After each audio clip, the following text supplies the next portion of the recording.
What's going on, guys? I picked up a new firearm today and we're doing the usual unboxing video. Now, we're going to do a couple other things in this video because like the last time I got a Ruger revolver, I upgraded some things right out of the gate. I'm also going to compare this to another revolver. So, there's not a whole lot to the box, just the instruction manual and probably the warranty, obviously the foam. So the cool thing about this revolver, it's a new Ruger, or a new model Blackhawk by Ruger, but it is a Lipsey's distributor exclusive. And the cool thing about it, it is 45 caliber, meaning it comes with a second cylinder.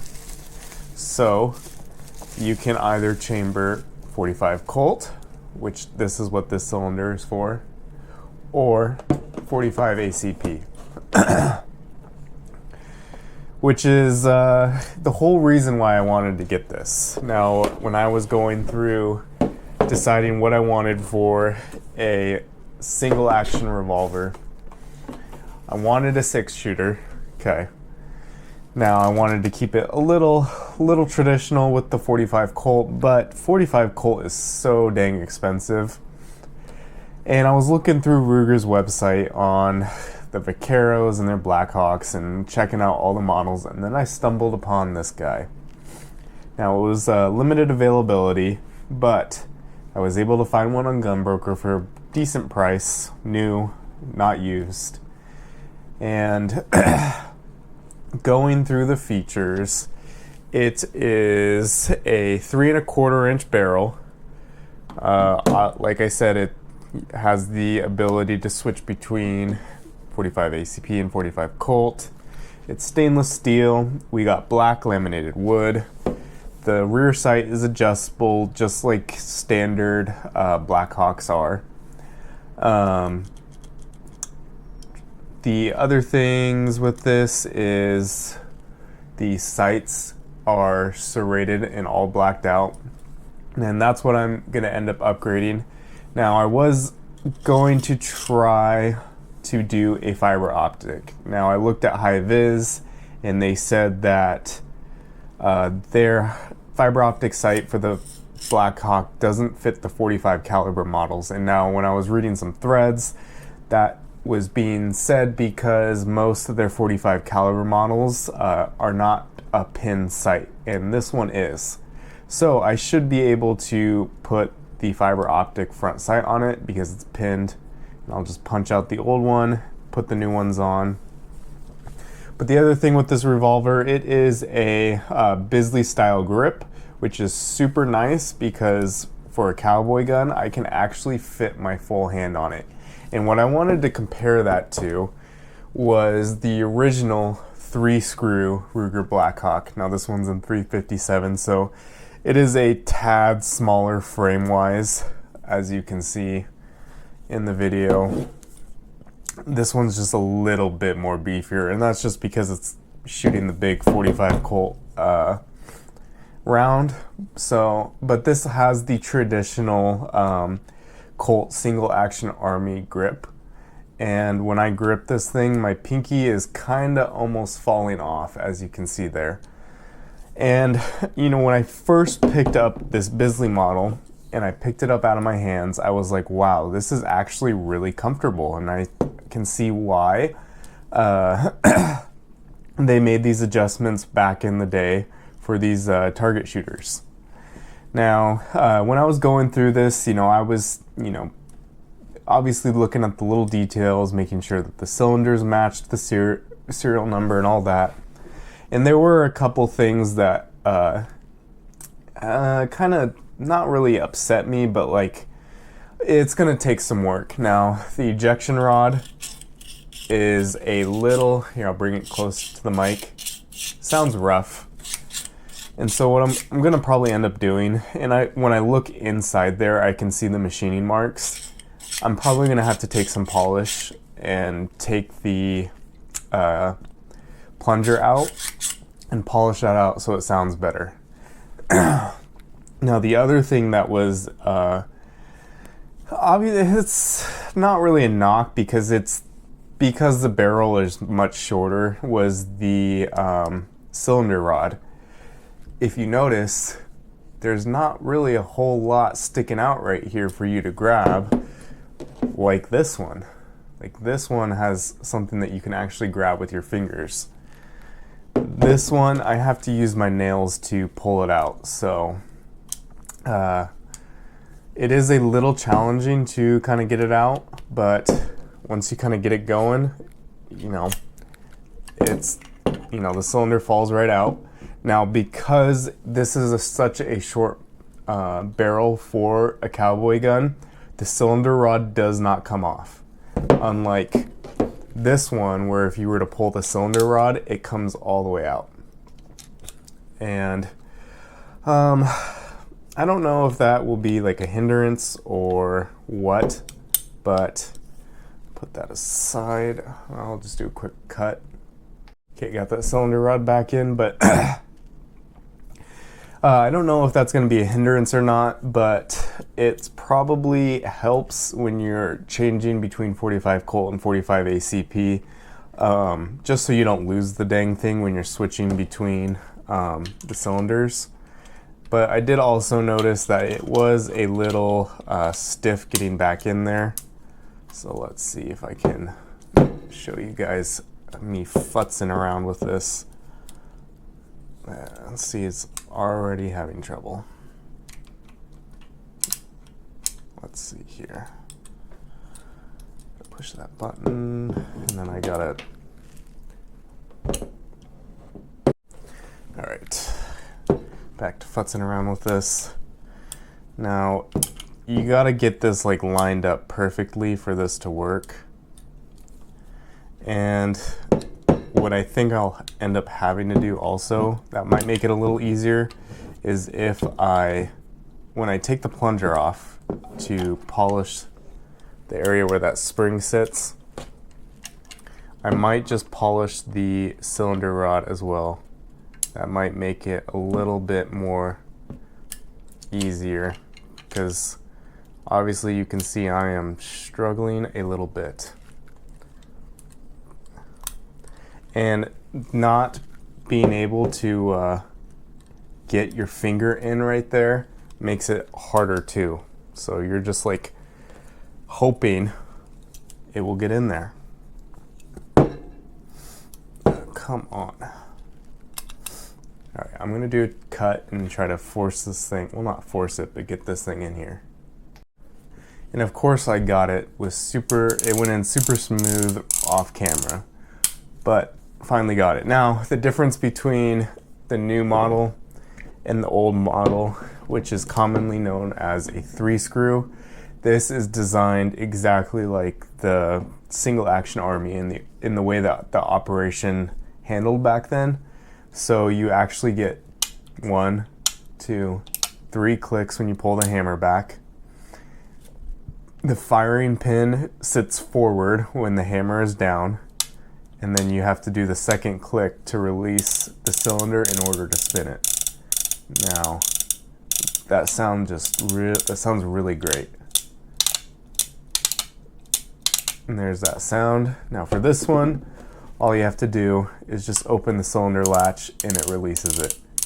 Now the sounds on the new one aren't as pronounced as the old one, but still sounds good. And this one, for being such a short barrel, it is a lot heavier, and that might be due because it has an unfluted cylinder. This one it's not as heavy, but it is longer, and you can feel that weight come down when you're holding that barrel out. But okay, but the main reason that I got this, now it is a 45 caliber. It's got the black laminate grips. It's stainless steel, and it matches my Marlin 1895 Trapper. Obviously, this is the brushed stainless, not quite as shiny as the other one, but it has the black laminate foregrips and stock. So this Ruger Blackhawk will match it perfect. And and that is the main reason that I got this thing. It's 45 caliber as well, so it matches the diameter of my Marlin as well. Shoots 45 caliber bullets.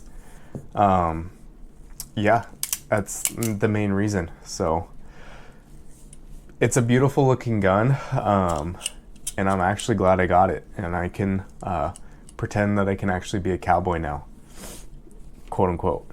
But before I go ahead and bastardize this thing with some fiber optic sights to match it fully to my Marlin 1895, I did wanted to show you guys one thing, because I also had to look this up when I was looking at this in the gun store, filling out the 4473.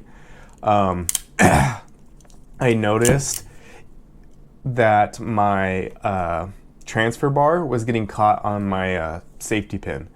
And so after I left the store, I went and read forums and found out that you have to have the cylinder rod pushed all the way down for that to not to happen. And so I knew that was my issue, because I started having that issue when I switched the cylinders to make sure it functioned all the like. So if you guys get a Ruger Blackhawk or maybe a Vaquero and you might run into that issue, just know that if that transfer bar in there is catching on the bottom of that firing pin and not letting you pull the hammer back, that's why. So just push that firing rod all the way down, because I think there is a little spring or something, maybe a little plunger in there that just pushes that transfer bar back a little bit so it doesn't catch. But let me get to upgrading these sights. It's going to take me some time to do the front sight, because I will have to do some drilling to put the pin back in for the new sight. But once it's done, I will show you guys and we'll wrap up this video. Alrighty, I got these sights installed, and yes, the high-vis fiber optic sight for the Ruger Blackhawk does fit the 45 model as long as it's a pinned sight. I believe the blued versions, the sight is like soldered on, or it's stuck onto the barrel differently than, I guess, the stainless models. But let's see if we can get this on video. Now, the purists out there are probably gonna hate this, but I couldn't do the all black sights. That was just too hard for my eyes to see, and it wasn't too hard replacing the rear sight. The front sight is a little bit harder to do, but this is my second time doing it, and learning from the mistakes that I made on my Ruger SP101, I applied my newfound knowledge and was able to get this front post on much easier and much faster than my Ruger SP101. And now this is how I wanted this gun. Like I've said in many other videos, fiber optic sights are my go-to, and even though this is a cowboy gun, even though that, you know, it might be blasphemy to do this, I think it turned out great. Now, the only thing I will say about this rear sight with the fiber optics, you might not be able to fan this as much, but because this is the Bisley grip, that hammer spur is much further back than your standard Colt single action army frame, hammer, spur, everything. So the Bisley grip is much more comfortable in my hand, like I was saying earlier. It fits my hand much better than the other. There's just more real estate on the Bisley style than there is the original style. And the hammer is also bent down a lot more. So look at here. When I'm trying to reach for that hammer with my thumb, it is a bit of a reach. So if I'm right here, see? The tip of my thumb is on it, and I can still do it, but with this one, my thumb just fits much better. I can ride the grip much higher too and still have room underneath. It's just much better. So I am very happy with this purchase, and I can't wait to shoot it. Now the next long form video I will do will be a first shots with this thing. I'll do 100 rounds of 45 ACP and 100 rounds of 45 Colt, and we'll see how it does.